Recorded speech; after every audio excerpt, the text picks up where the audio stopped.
বিপ্লবী অভিনন্দন এবং শুভেচ্ছা।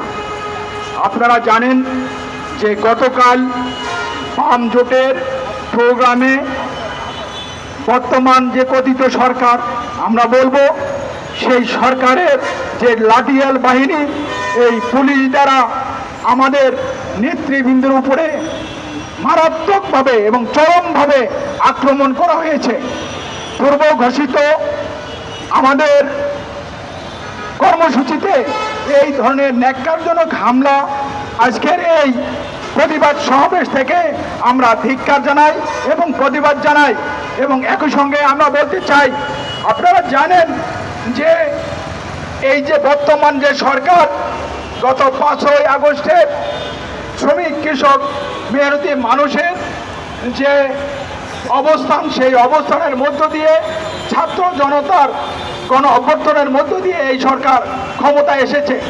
কিন্তু আসার মধ্য দিয়ে যেটা ছিল যে আমরা এক ফ্যাসিস্ট সরকারকে পতন করেছি, আরেক ফ্যাসিস্ট সরকারের জন্ম দেওয়ার জন্য না।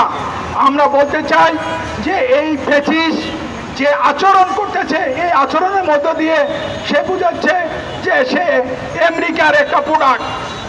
এই ইউনূস সরকার আমেরিকার একটা প্রোডাক্ট। কারণ আমাদের লাভজনক যে প্রতিষ্ঠান, এই প্রতিষ্ঠান দিয়ে দিচ্ছে বিদেশিদের হাতে। আপনারা জানেন যে পার্বত্য চট্টগ্রাম সহ যে চুক্তি করেছে, গোপন চুক্তি, এই গোপন চুক্তি করার তার কোনো এখতিয়ার নাই। তারপরেও সেই গোপনভাবে চুক্তি করে এই সরকারে থেকে যাতে আমেরিকার ফর্মুলা বাস্তবায়ন করতে পারে, সেটার জন্য আমাদের দেশকে, আমাদের মা, আমাদের ভূখণ্ডকে বিক্রি করে বিদেশিদের হাতে তুলে দিচ্ছে। সংগ্রামী সাথী ও বন্ধুগণ, আমি বলতে চাই, যদি আমাদের এই আন্দোলনের পরে, এই প্রতিবাদ সমাবেশের পরেও সরকারের শুভবুদ্ধির উদয় না হয়, যদুল রক্ত দিয়েছি, রক্ত আরো দেব, কিন্তু পার্বত্য চট্টগ্রামকে বিদেশিদের হাতে দিব না। আমরা বলতে চাই, এর দাঁত ভাঙ্গা জবাব আমরা শুধু ছাত্র জনতা নয়, প্রয়োজনে সারা বাংলাদেশের কৃষক শ্রমিক মেহনতি মানুষ সহ সবাই রাজপথে নেমে এর দাঁত ভাঙ্গা জবাব দেওয়া হবে।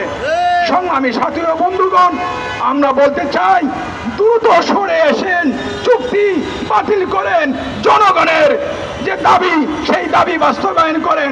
জনগণের দাবি বাস্তবায়ন না করে যদি এই ফর্মুলা বাস্তবায়ন করেন, তাহলে আপনারও এই গদিতে থাকা হবে না।